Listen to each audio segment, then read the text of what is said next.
الحمد لله رب العالمين والعاقبة للمتقين والصلاة والسلام على سيد الأنبياء والمرسلين وعلى آله وأصحابه وبارك وسلم أجمعين. أما بعد فأعوذ بالله من الشيطان الرجيم. بسم الله الرحمن الرحيم. إن الله وملائكته يصلون على النبي يا أيها الذين آمنوا صلوا عليه وسلموا تسليما. اللهم صل على سيدنا ومولانا محمد وعلى آل سيدنا ومولانا محمد وبارك وسلم. سرپرست مدرسہ حضرت تقدس مآب عالی مرتبت شاہ خواجہ بہاؤالدین صاحب قبلہ مد ظلہ العالی، جمیع صدور و معتمدین، ادارے حاضہ، معزز اساتذہ کرام، جمیع طلبہ، السلام علیکم ورحمۃ اللہ وبرکاتہ. وعلیکم السلام ورحمۃ اللہ وبرکاتہ. حکم کے مطابق آپ کی خدمت میں چند ایک جملے رکھ کر اپنی گفتگو کو ختم کروں گا. جیسا کہ ہم سب جانتے ہیں کہ قرآن مجید اللہ سبحانہ و تعالیٰ کا کلام اور امت مسلمہ کی روح ہے. یہ تڑپتے دل کی فریاد اور سسکتی روح کا علاج ہے.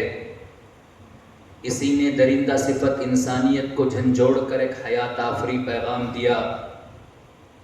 ظلم و بربریت کے خونے دلدل میں پھنسے ہوئے انسانوں کو سیدھی راہ دکھائی. یہ کتاب ہمیں کتاب ہدایت کے طور پر عطا کی گئی ہے. اس کتاب کی اہمیت اور اس کی افضلیت کا اندازہ اس بات سے لگایا جا سکتا ہے کہ روئے زمین پر قرآن مجید اللہ کا وہ واحد کلام ہے کہ جس کی تلاوت اللہ کے بندوں کو رس گھول دیتی ہے، اور اس کی تلاوت کرنے والا، اس کو پڑھنے والا بار بار اس کی طرف مائل ہوتا ہے. جو لوگ اللہ کے اس کلام کے حافظ ہوتے ہیں، رب تبارک و تعالیٰ ان کے سینوں کو کشادہ فرماتا ہے. جیسا کہ آج کی ہماری یہ محفل اس بات کا اشارہ ہے کہ اس میں ایک حافظ قرآن کی قرآن مجید کے اختتام پر مبنی ہے، اور اللہ سبحانہ و تعالیٰ کے فضل و کرم سے نہ صرف یہ کہ اس طالب علم کی محنت اس میں شامل ہے، بلکہ اس کی محنت کے اندر جمیع اساتذہ کرام، تمام اس مدرسے کے ذمہ داران اس کی خوشیوں میں شامل ہیں. اور ساتھ ہی ساتھ اس حافظ قرآن کے ماں باپ، جن کو اللہ رب العزت نے اس عظیم سعادت سے سرفراز فرمایا کہ سب سے پہلے تو انہیں دعاؤں کے ساتھ اولاد سے نوازا، اور پھر اس سے بڑی بات یہ کہ اس کے سینے کو اپنے کلام مجید سے عظیم روشنی عطا فرمائی. عزیز ساتھیو،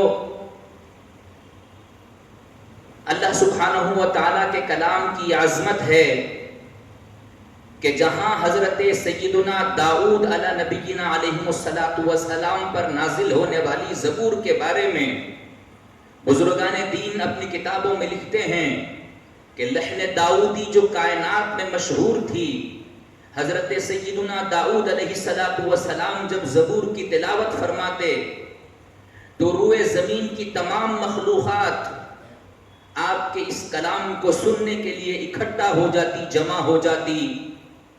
کیا وحوش، کیا طیور، کیا چرند، کیا پرند، تمام مخلوق ساکت و صامت ہو جاتی اور حضرت سیدنا داؤد علیہ نبینا علیہ السلام کی تلاوت کو سن کر محظوظ ہوتے.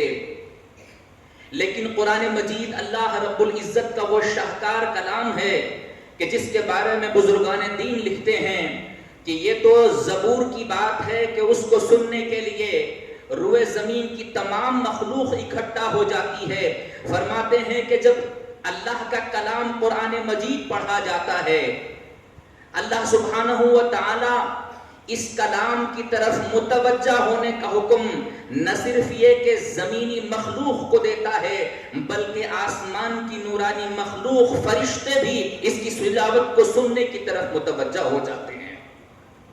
رب تبارک و تعالیٰ نے یہ سعادت آج ایک طالب علم کو بخشی ہے کہ اس نے قرآن مجید کی جملہ آیات سے اپنے سینے کو منور کیا ہے. عظیم سعادت کے حامل ہیں اس طالب علم کے ماں باپ کہ جن کو اللہ سبحانہ و تعالی روز محشر ان کے سروں پر تاج فاخرہ خلعت عطا فرمائے گا اور پھر قرآن مجید کے اس حافظ کو بلندیاں عطا فرمائے گا، درجات عطا فرمائے گا.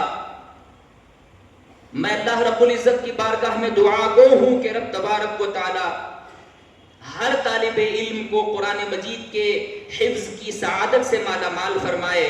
اللہ رب العزت تمام طلبہ کو صحت و عافیت والی زندگی نصیب فرمائے. ادارے حاضہ کے ذمہ داران جمیع اساتذہ کرام کو اللہ سبحانہ و تعالی اس جہان میں بھی اس جہان میں بھی سرخرویاں عطا فرمائے. آمین بجاہ سید الانبیاء والمرسلین والحمد للہ رب العالمین.